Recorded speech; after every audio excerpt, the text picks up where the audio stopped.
and welcome to a very special episode of National Review's Capital Record. I am your host, David Bahnsen, and when I say very special, I mean it, both because of the very special guest I'm about to introduce, joining Capital Record for his second time, but also because of the event that it is connected to. Today, we are out at the Reagan Library, where tonight National Review is hosting its annual William F. Buckley Gala, and we will be presenting the annual William F. Buckley Prize for Leadership in Political Thought to today's Capital Record guest. He is one of my dearest pals, my mentors, my heroes, and particularly in this cause of Capital Record, which is the defense of free enterprise, the greatest path to prosperity the world's ever known, as he himself has uttered so many times on airwaves. And of course, I'm referring to none other than the anchor of the number one show on all business television, Larry Kudlow. Larry, welcome back to Capital Record. Thank you, David. You're wonderful. I appreciate this very, very much. Thank you for that great intro. So our seats are kind of reversed today. You know, normally you're interviewing me on air, and I get to do it with you. A few weeks ago, you let me play anchor on your radio show, but you weren't the guest though. But I thought that went pretty well. That was fun. Doing radio is fabulous stuff, really fabulous stuff. And this will not be the last time that you anchor my show. Well, I'll look forward to it. I'll tell you, it's harder being an anchor than it is being a guest. a lot of time to fill and commentary to offer and all that kind of stuff. Hey, Larry, before we kind of get into talking about National Review and Bill Buckley, and I'm really excited for the event that is going to be taking place in your honor. But, this is a podcast about the economy, about free enterprise, about capital markets. We're in a tough time in financial markets. You talk about it on the show every day. The bulk of your career through 2 presidential administrations and multiple decades in public life, whether it be on Wall Street or in media or in the White House or in the Fed for that matter. A lot of people don't talk about your humble beginnings there as an economist at the Federal Reserve. But there's been such a focus on the nexus in public policy, politics, and money, economics, finance. What do you think right now are the biggest things? I mean, there's 100 criticisms you and I could offer the Biden administration. What are the biggest things you think are going wrong in economic policy? Well, I think the problem here is that you've got 3 Democratic-run houses, White House, Senate, and the House of Representatives. And I think they're just kind of running away toward a socialist approach. Big government, heavy regulatory planning, taxing, spending. Of course, the fossil fuel story, they've turned the spigot off. And I don't think this is what the country had in mind when they elected Joe Biden, who tried to run as a moderate.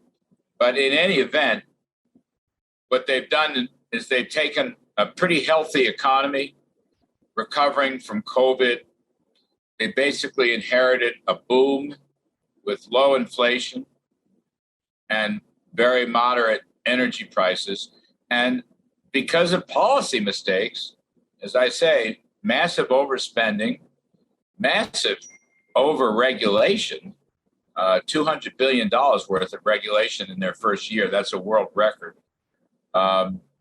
Recently, higher taxes on businesses, their obsession with global warming, which I think they're making a big mistake. Anyway, they've taken a boom and they've turned it into a bust. And they've taken low inflation and they've turned it into high inflation, which I fear is embedded in the economy and will be difficult to vanquish. So the way I see it, the challenges here are going to be to bring the inflation rate down, to keep the dollar strong. The Fed is actually finally moving in the right direction and that's good. We're seeing some signs of this with a strong dollar and softer commodity prices. But I don't think it's going to be easy. And another problem is that the fiscal policies of the administration and Congress are spending more in recent legislation, which itself is inflationary. And the Fed, therefore, may have to be even tighter than they'd like to be or any of us would like them to be. And I think the recession risk is very significant, and interest rate risks and stock market risks.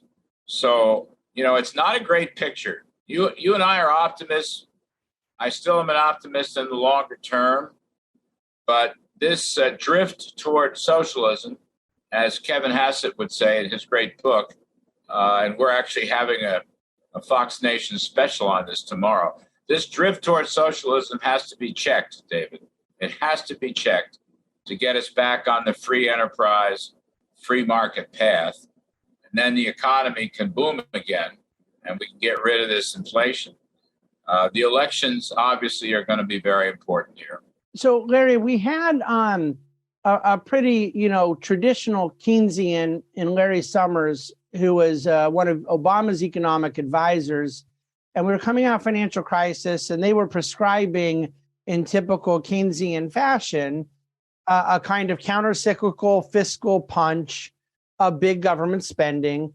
Look, George W. had some Keynesians advising him, and they tried on a couple occasions big, government spending and a Keynesian objective. The Biden administration has upped the ante on spending, but they were doing it at a point of a real strong economic recovery. We were in a V shape coming out of the COVID shutdowns. There was very low and declining unemployment. There were rising wages. There was low inflation, as you say. So this wasn't Keynesian. Is that why you and Hassett and some of others are referring to this as a tide towards socialism? Because they're not driven by traditional Keynesian thought of trying to stimulate the economy, are they? They're just simply trying to grow the role of government. Yes, I think that's fair. And back in 2020, I don't know, from the middle of that year on until the end of the administration, I argued strenuously that we were in a V-shaped recovery. And COVID, came through like a natural disaster, a terrible hurricane, but the economy was fundamentally sound, and it was booming. So all this Keynesian stimulus was unnecessary. But I think a deeper problem, David, probably illustrated by the shutdown of fossil fuels with respect to permitting that would allow, drilling and fracking, that you could build new refiners, improve the LNG terminal. This is an exercise in regulatory-driven central planning, almost jamming it down our throats.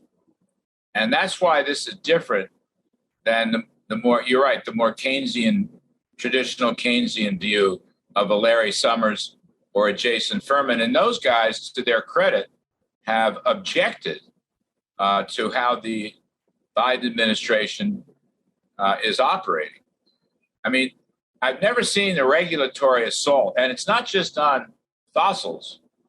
It's on businesses, large and small, and their attempt at unionization, which is very important. They're going after companies everywhere. National Labor Relations Board actually working with union organizers, Federal Trade Commission trying to break up companies, stop mergers and acquisitions. The SEC resorting to environmental regulations, very stringent, complicated, costly regulations. That's not part of their mission. was never legislated by any congressional laws. Is another example of that. Just recently, in the last day or two, we've seen a denial of leasing and permitting in New Mexico, northern New Mexico. And the Interior Secretary used two reasons. She said it doesn't pass environmental inspection. And secondly, it would disrupt the Native American reservations and parklands. And the Native Americans who live up there are furious. They're saying, no, wait a minute. We want drilling because it creates jobs and we get royalties, which allow us to, support our reservation. I mean, it just goes beyond belief. And no matter what their occasional rhetoric is, they are using these regulatory planning to stop business and to stop enterprise. Roads and highways and bridges, they've spent a fortune on that. They got the appropriation. And again, the environmental radicalism is stopping everything. So I think that is the drift towards socialism. You know, our mutual friend, the great Steve Forbes, argued many months ago on our program that modern socialism does no longer use, taking over the means of production, buying steel mills and factories and, a Joe Stalin type approach. Modern socialism is done through the regulatory state. That's where the central planning comes in. And that's where the drift to socialism comes in. And the economy is stalled out. It's like it lacks oxygen. It's the blood is not flowing through the veins because of all these regulatory disruptions. So that's my biggest concern. I mean, you and I know the Fed can beat inflation, but the problem is they may have to beat everything else into the ground or underground. And that's too bad because supply side policies would reawaken the economy, lower tax and regulatory burdens, stop this crazy spending. That's what we need. We need to grow the economy. We need to work more, produce more, invest more, and we need to provide the incentives to do so. Incentives matter. The incentive model of growth would solve this problem, but that, unfortunately, is a theory that is rejected by the Joe Biden's Washington. I think it's worth pausing right now because I have one of the great supply sider contemporaries, on the podcast right now. I talk about this all the time, Larry, from a matter of basic economic understanding that people associate the brand of supply side economics with lower tax rates. And I think as a policy prescription, that's often correct. We like lower taxes on investment, lower taxes on income, bringing down marginal rates, lower taxes on productivity. And yet, the thing you just said is why we want that. Ultimately, at the heart of supply side economics is the belief in incentives. And what we're trying to incent is growth, is productivity. And this is the frustration I have right now with this regulatory apparatus, with the notion of an increasingly larger government as a percentage of economic output, and also with the idea that the way to control inflation is to destroy jobs and to destroy growth, that if you get less goods and services, then you meet demand, and so you can kind of grow by shrinking. I think all that goes against the heart of supply side economics, but more importantly, goes against what you guys proved in history, that you can control inflation and create economic growth by getting incentives right. So it isn't just the policy issue of what we'd like to see right now. It's the philosophy of economics that we believe in, that incentives matter for growth.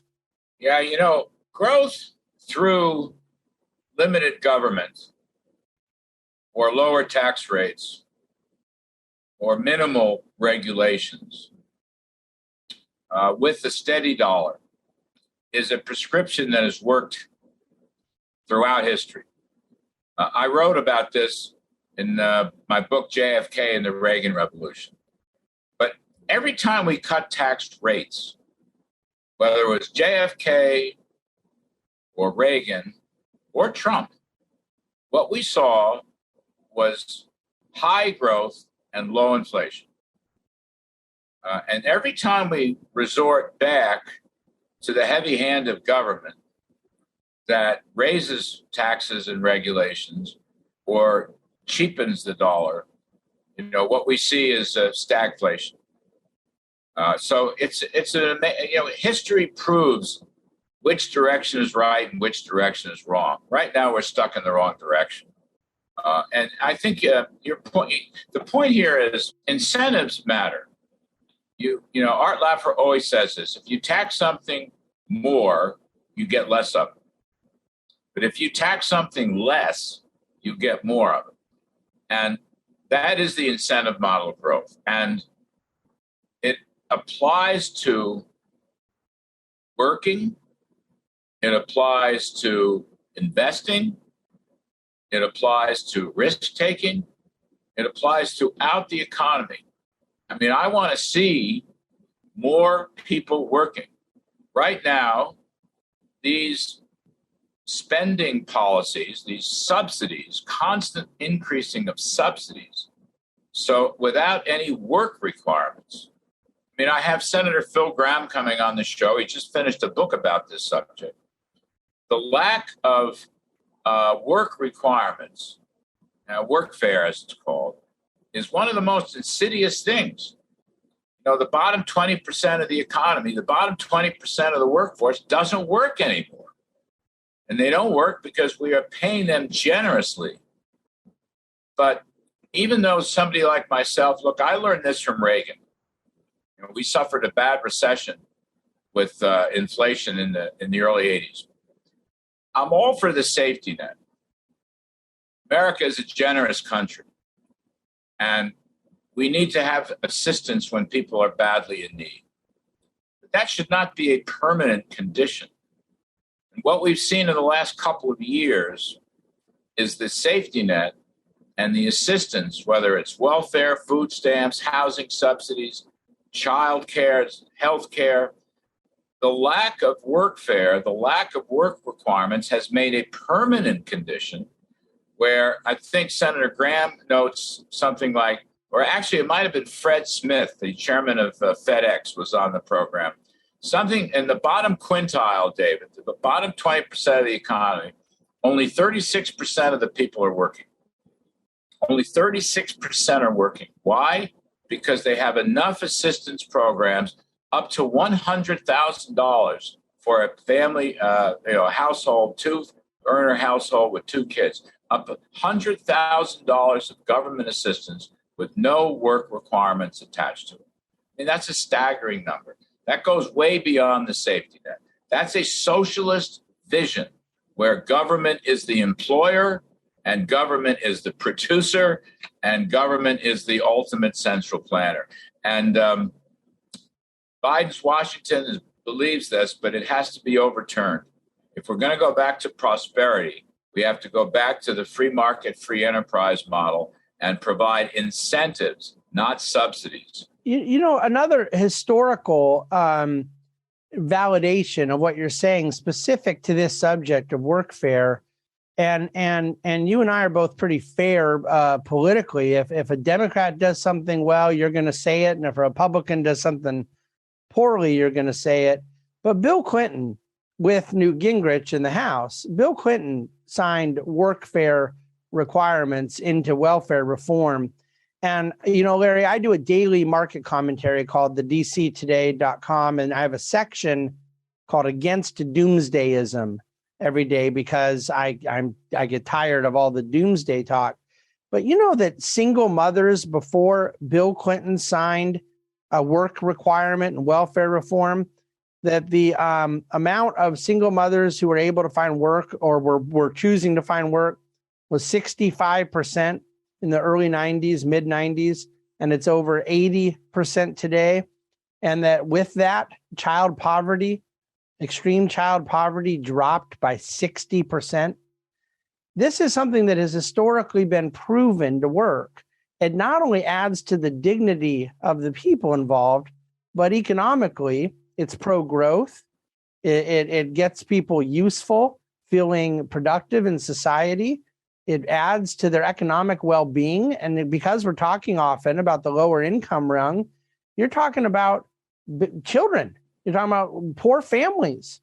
And so I cannot even comprehend people opposing what has been proven out of Democrat policies. This isn't partisan. Proven in both types of administrations to work. And so I think that you're right to be adding to the list of hobby horses of us supply siders, not just tax rates, not just regulation, not just energy, but a work requirement into our public support programs. Listen, I've back then in the mid 90s, I had nothing but praise for Bill Clinton for working with Newt Gingrich and the GOP Congress for these welfare reforms. It was one of the great policy achievements, and it worked. It worked beautifully. Literally, people went back to work, and the volume of government subsidies went way down. So it's funny. I know Bill Clinton. I've known him a very, very, very long time. I would see him here in New York City sometimes, and I'd tell him what a great job. And then I say, you know, Bill, you were kind of like Ronald Reagan's third term. And depending on his mood, he'd either smile or not.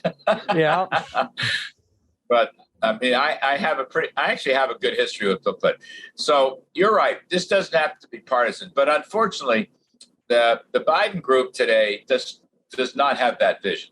They don't have that vision. And you see, it's interesting. You mentioned Larry Summers. I would add to that my friend, a good friend, Jason Furman. They worked in the Clinton years.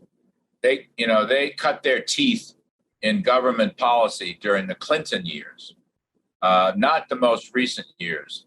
And that's why they're so critical of what's going on. Look, the work requirements were scrapped during the COVID emergency spending.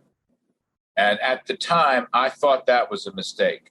And by the way, so did my boss, Donald Trump, who was very keen on workfare. But the idea was it was just temporary. And what's happened, starting with the spending bill of March 2021, the lack of workfare has become permanent. The Democrats have taken that out of every spending bill in the last 2 years. So that's a big problem. And if you have a change in Congress, I think one of the first things to be done is to restore workfare. And I think it would make a huge difference. And I think the GOP on this point is pretty united on that view. I mean, I've interviewed, as you know, I've interviewed practically everybody in the leadership on down. And I always ask this question. And so, yes, alongside taxes and regulations, workfare is absolutely essential. So, Larry, one of the things that I have read from you over the years, I think is relevant to this topic because it's not merely about the policy efficacy, how it can help promote growth, it can get people working, help with wages, all these things that matter. But you did an episode with Bill Buckley on Firing Line in the second half of the 1990s, and you talked about the morality of capitalism. You wrote a little book about the virtues of markets. I think that if we're going to be successful in making the case you're talking about, there's Republican support right now as a policy matter, but I really believe we have to make the argument not merely on the basis of economic considerations, but also the virtue of work, the dignity of mankind being productive, being useful, not becoming a ward of the state, not becoming a ward of others. Can you talk a little bit about how your views of the moral case for free enterprise has influenced you over the years? I think the things you said are absolutely correct. Look, just by itself, in a moral sense, in a spiritual sense, really, work is godly, and work gives men and women dignity.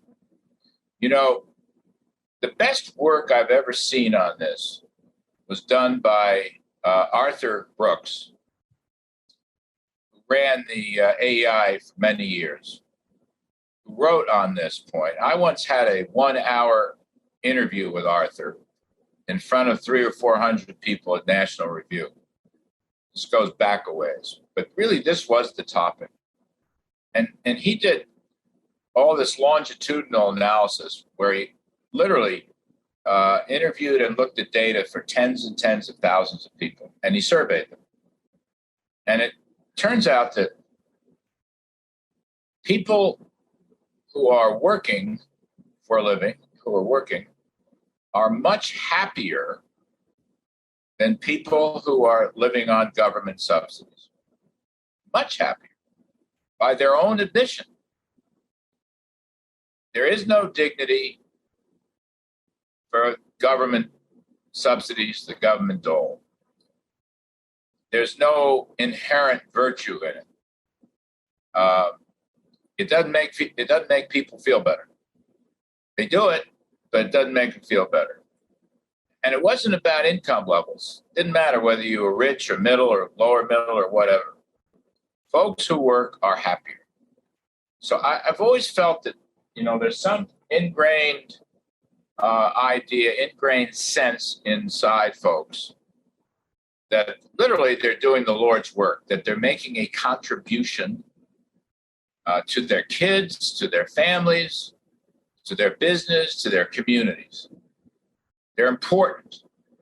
And that's the dignity of it.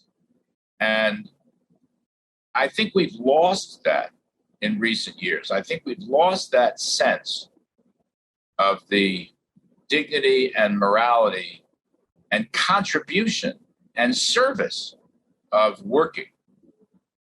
By itself, work is a virtue. And that idea is central to the American way of life, to the American ideal itself. Life, liberty, and the pursuit of happiness. Work is essential. It is critical to fulfilling that mission. And we've lost that.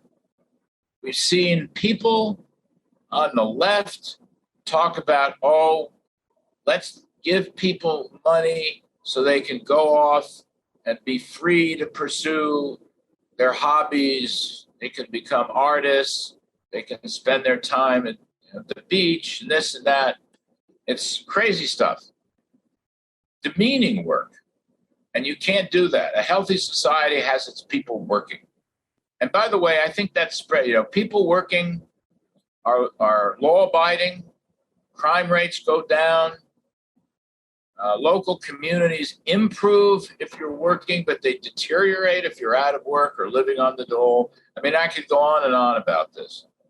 But I just think the dignity of work, you're literally doing the Lord's work and not the devil's. And I just think for somehow that needs to be communicated again and again. Just that idea itself. It's not about rich or poor. It's not about class warfare. It's not about equity or social justice. It's a basic fundamental tenet of the American soul. And we need to revive that, David. We need to revive that. So, Larry, you're hitting on the point that is kind of what I believe God put me on earth to advocate.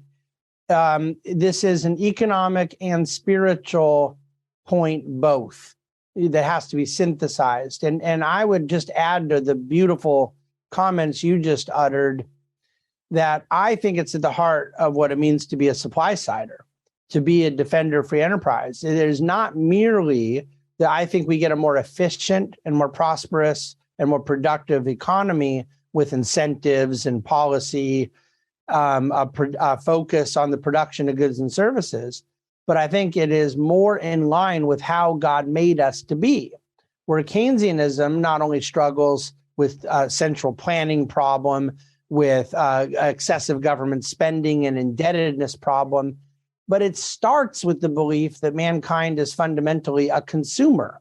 And I believe, as you just said, that mankind is fundamentally a worker. And that is both an economic and spiritual principle that we have to continue to juxtapose. You know, moral case goes hand in hand with the supply side case. So think of it this way. I'm never quite sure what my life's mission is, but I will say this. In terms of economic policy, let's make it easier and more profitable to work. Let's do the best we can to generate the opportunities and the incentives to work. And then just let folks be themselves. Give them the freedom to work and remove the barriers to work. And we'll have a much stronger society. And we'll also have a much stronger economy. And we'll also have a happier country. Right now, the country's not happy. And I want happy. You and I mean, we try to be as happy as we can. And that's a wonderful thing. And also, look, David, I would take it, I go off here into the wild blue yonder. But frankly, I think, we both mentioned God here. I think religion plays a role in this. I myself am a Catholic convert 25 years ago, a little more than that. I bemoan the fact that religion has been diminished. And by the way, this is a part of this Biden world in Washington too. And these people, crazy people on the left, they don't like God, they don't like religion, they don't like anything to do with that. But I think religion, and Protestants, Catholics, Jews, I think more people should go to church, more people should go to temple, more people should listen to what's in the Bible, New Testament, Old Testament. There are important lessons in there for us, how to live, how to behave, and how to work, why work is important. It's service, contributions, service. To lapse back into economics, Jean-Baptiste Say, he may be the first supply sider. I don't know. He lived in the early 1800s in France. I think he's the best thing France ever produced. He argued that supply creates its own demand.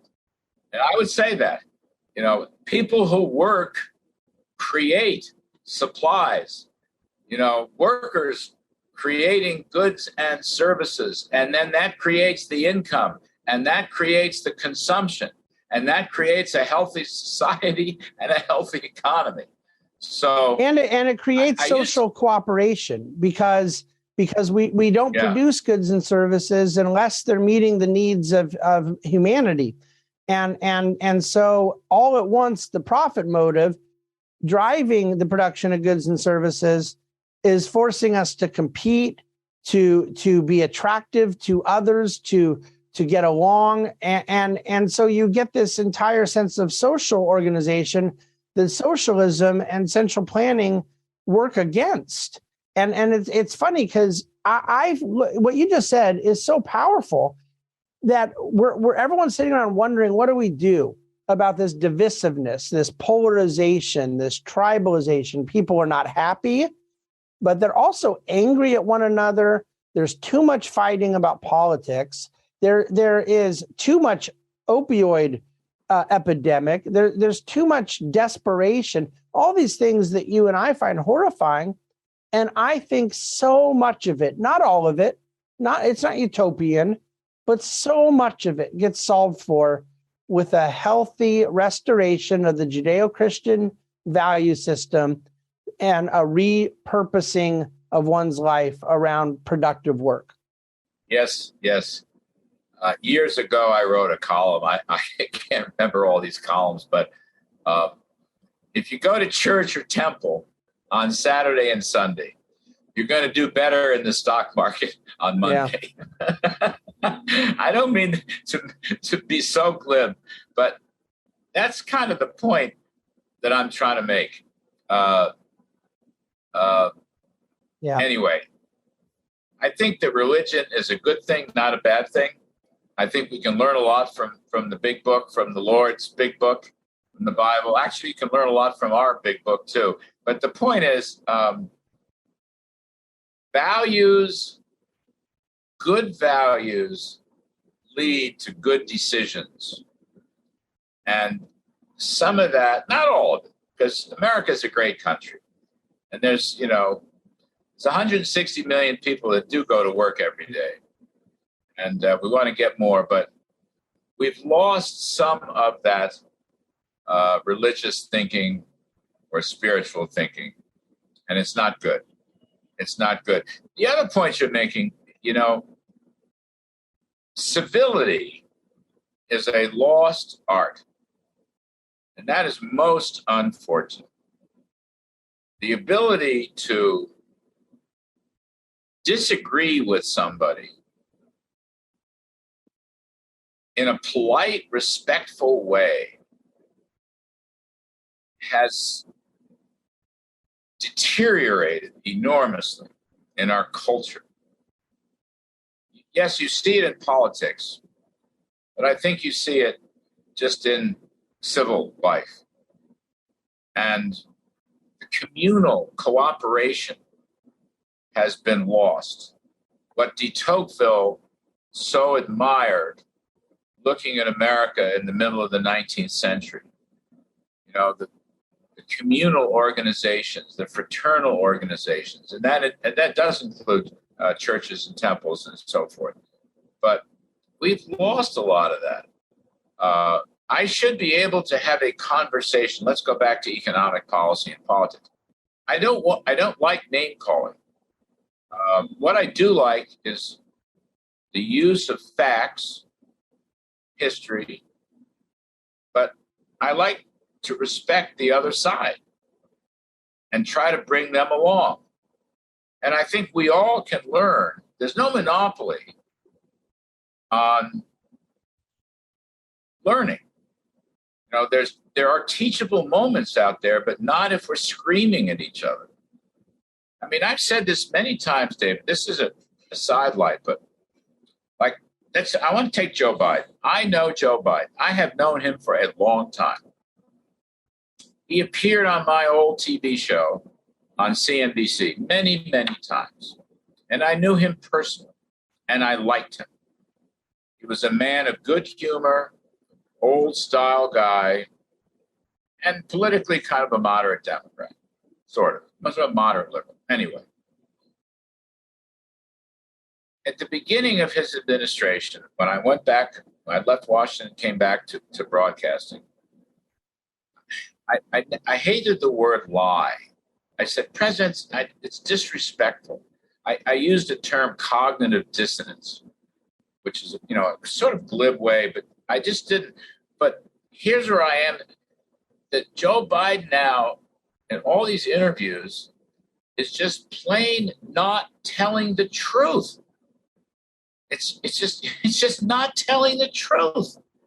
And some of his senior staff likewise.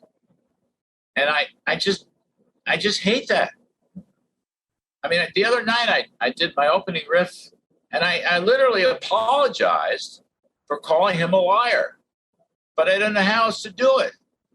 Facts are facts. And you cannot, it's a very totalitarian, authoritarian approach to politics. This was used by dictators down through the years. I'm not saying Joe Biden's a dictator, but the style is authoritarian, totalitarian, to try to say that white is black and black is white, and what you see with your own eyes is not right. That's what dictators do. And we're getting a sniff of that right now. And I don't like it one bit. Just tell the truth. And by the way, if the president makes a mistake and he changes, the public loves him for it. To say, you know what, we tried this and it didn't work. So now we're going to try something else. And by the way, I'll go back to your Bill Clinton point. That is exactly what Bill Clinton did. When he was, he ran as a Southern governor who was a moderate, who could speak to all the groups, labor, business, and so forth, blacks, whites. He went to church, all this.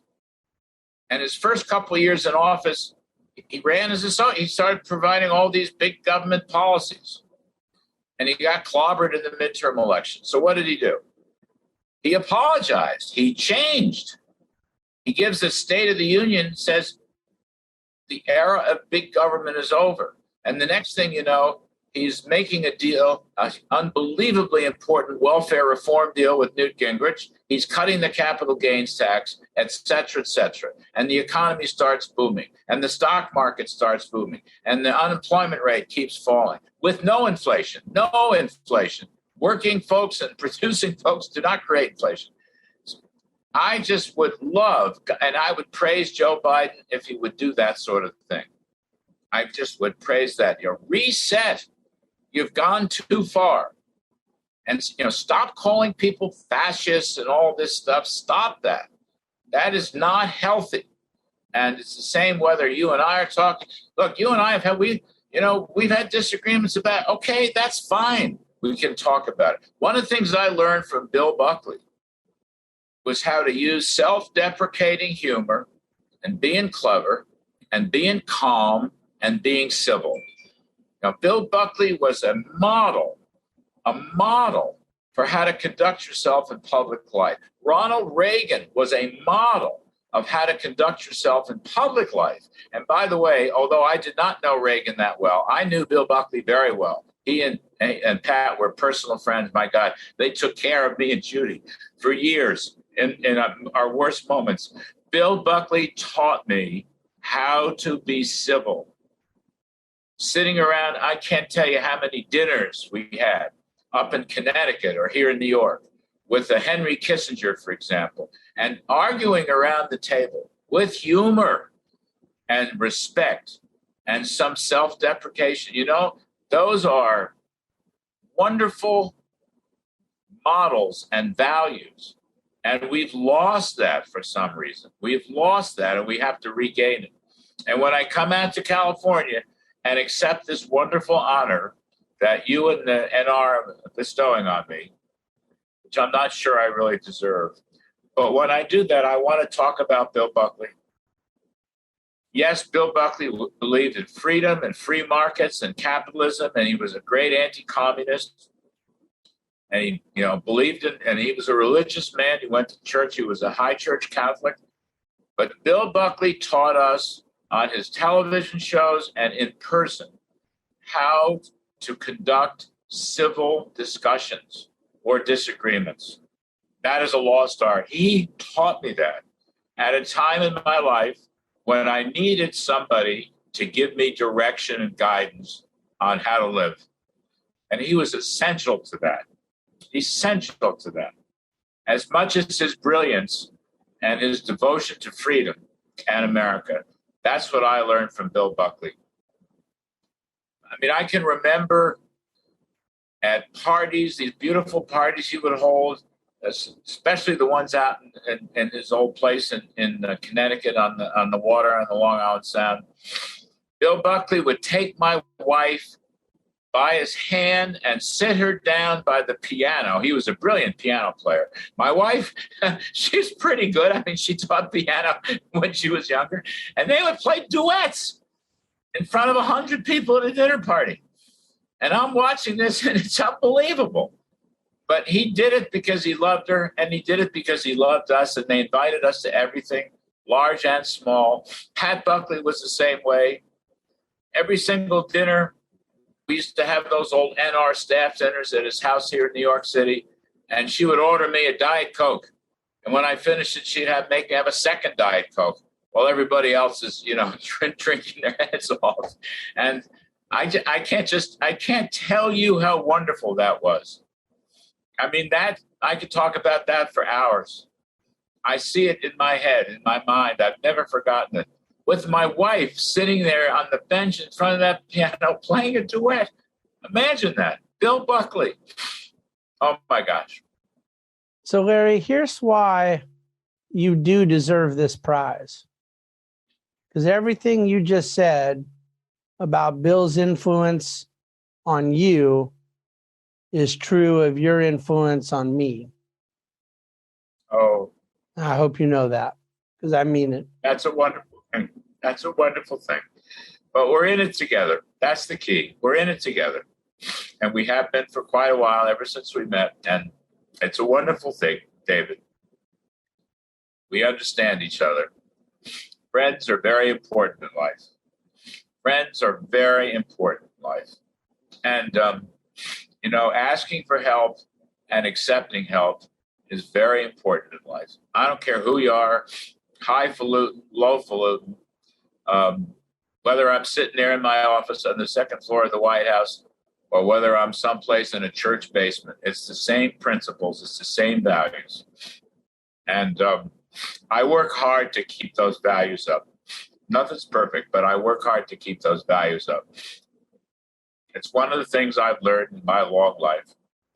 I'm 75 years old. My crucible was about 30 years ago, and I came through it. And all I'll say is, with respect to Bill Buckley, Bill was a central person in bringing me back to life and showing me how to be a public person and how to be into public policy or politics or government. But even as a private person, he showed me the right way to behave. And behavior is so important. We forget that. Our behavior is so important. There's a right way to do these things, and there's a wrong way to do these things. And Bill Buckley was one of the people that showed me the right way. And I am forever indebted to that. Well, if I say that at the Reagan Ranch talk, you probably throw me out. But I'm going to tell you here on this podcast. That's in my heart. That's the most important thing. And he did it at the worst time of my life. Literally. Well, Larry, I hope you will share it at the Reagan event. And I think that in a lot of ways, the stuff we've been talking about here today, it goes full circle. You know, the vision we have for an economic life of prosperity and growth is for a good life, a flourishing life. And if we get 5% real GDP growth, but we don't have friendship and civility, I will not take that trade. And I believe Buckley agreed with that, and you agree with it. And I think it's the cause of our respective lives. And by the way, you say you're 75. I want to thank you for doing your part to help with the labor participation force. Because I like 75-year-olds still going strong, my friend. Yeah, with the Lord's help, it's never been better. Right. That's right. Larry, thank you for this conversation. Thank you for your influence on me and so many others, the legacy of Buckley that you live out, and your public service. I can't say enough how grateful I am. And I hope everyone listening to Capitol Record realizes the encapsulation of this mission that this whole conversation with Larry today has represented. I say every single week that my cause is for a free and virtuous society. And I do not believe in the virtue sprinkled on top of the free. I believe in the two harmoniously existing together for the cause of human flourishing. There is economic growth in it, but there is also a satisfying, rewarding, joyful life in it. And Larry Kudlow, in his personal and professional life, embodies all that Capitol Record is about. And I'm honored to have had you on the podcast today, Larry. Thank you, David. Thank you so much. You're very kind. God bless. God bless. Hey, look, I don't have a lot to add to what I just said. I think you kind of got our our closing comments with me and Larry together there. I'll just simply close up by saying that I would really love it if you would share this particular episode of Capital Record with as many people as you want. Post on your social media, email it, forward it, whatever you feel called to do, because I really think that there's a discussion here about economic growth, about policy. He brought up Jean-Baptiste Say as the original supply sider. It's something I've been saying for years and teaching students and trying to make the case for production-oriented economics as a moral cause. But the things that Larry was talking about today regarding the influence Bill had in his life, the friendship, the truly important moments at which community, character, these things matter. I want all of this ingrained together as the essence of Capital Record. I think that free and robust capital markets drive the cause of freedom, prosperity, growth, healthy living. And I think that the virtuous cycle, the positive feedback loop that we most need, is when you have things like civility and friendship and virtue working hand in hand with freedom and incentives to drive a better life. The central planner wants something that can't exist. A utopia that's impossible on this side of heaven, and B, an enlightened, anointed, special person who supposedly has the knowledge to drive that experience. What guys like Buckley knew, what people like Kudlow know, and what I want to use this podcast to share is that no such divinely ordained central planner exists by which they can wave the wand of stewardship of our economic affairs to create this nirvana. What can happen is those of us behaving with a spirit of character, sacrifice, friendship, virtue in an environment of freedom, growth, incentives, and productivity can create a greater opportunity for human flourishing. That's our cause, the cause of free and virtuous society. Very few people in my adult lifetime have embodied it more than Larry Kudlow and more than William F. Buckley. So we're going to continue to try to fill those shoes and work towards the end of a free and virtuous society. Thank you for listening to Capital Record.